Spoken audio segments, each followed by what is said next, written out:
Après son arrivée, Élodie envisagea plusieurs fois d'annuler le rendez-vous. Mais son instinct professionnel prit le dessus. L'immeuble de la rue Saint-Jacques était ancien et lugubre. De hautes fenêtres, une façade décrépite et une lourde porte en bois. Dans l'entrée, une odeur d'humidité flottait dans l'air. L'ascenseur ne fonctionnait pas. L'appartement numéro 47 se trouvait au 5e étage. Élodie frappa. La porte s'ouvrit presque immédiatement. Une femme d'une 50aine d'années apparut. « Vous êtes Élodie Moreau ?»« Oui. » La femme sourit. « Je suis Claire Dumont. Julien m'avait prévenu que vous viendriez pour estimer l'appartement. » Élodie lui rendit son sourire. « Alors, je suis bien au bon endroit. Entrez, je vais mettre la bouilloire. » Claire s'écarta. Élodie franchit le seuil. Et à cet instant, elle ressentit un froid glacial, comme si une main humide venait de lui parcourir le dos. Elle se retourna. La porte était ouverte, mais le palier était complètement désert. « Tout va bien ?» demanda Claire. « Oui, il fait juste froid. » Élodie entra. Dans le salon, elle remarqua une vieille photographie. On y voyait Claire aux côtés d'un jeune homme. « C'est Julien ?» Claire cessa de sourire. « Oui. Votre mari ?» Elle resta silencieuse quelques secondes. « Il l'aidait. Où est-il maintenant ?» Claire regarda la photographie. « Il est mort il y a 3 ans. » À cet instant, le téléphone d'Élodie vibra. Un nouveau message. De Julien Dumont. Élodie, partez.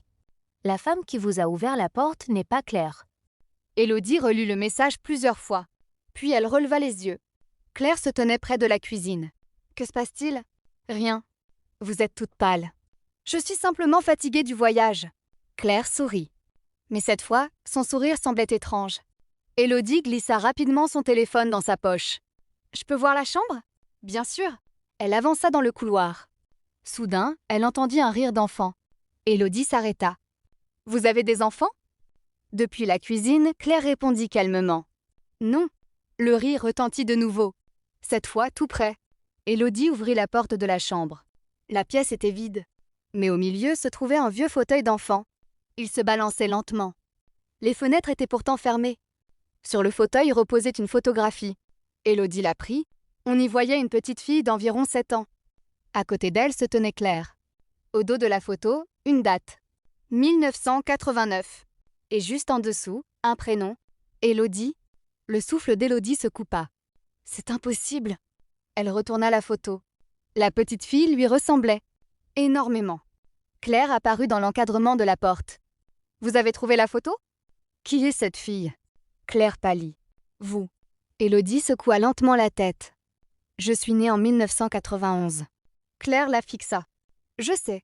À cet instant, une voix féminine murmura depuis le salon. Elle ne s'en souvient toujours pas. Élodie sortit lentement dans le couloir. Qui est là ? Aucune réponse. Elle regarda le miroir. Dans le reflet, une femme se tenait derrière elle. Ses longs cheveux mouillés lui couvraient le visage. Élodie se retourna brusquement. Personne. Elle regarda de nouveau le miroir. La femme était toujours là. Et maintenant, elle souriait. Vous la voyez aussi ? Murmura Élodie. Claire ferma les yeux. Oui ? Qui est-elle ? Elle s'appelait Élise. Où est-elle ? Claire désigna le miroir. Elle n'est jamais partie. Un froid glacial envahit l'appartement. Claire ouvrit une vieille armoire et en sortit une petite boîte en bois. À l'intérieur se trouvaient plusieurs photographies. Sur chacune, on voyait cet appartement. Et sur chacune, une femme différente. Mais dans le miroir, à l'arrière-plan, Élise apparaissait toujours. « Qui sont ces femmes ?» demanda Élodie. « Celles qui sont venues ici avant vous. Et qu'est-ce qui leur est arrivé ?» Claire resta silencieuse. Élodie prit la dernière photographie.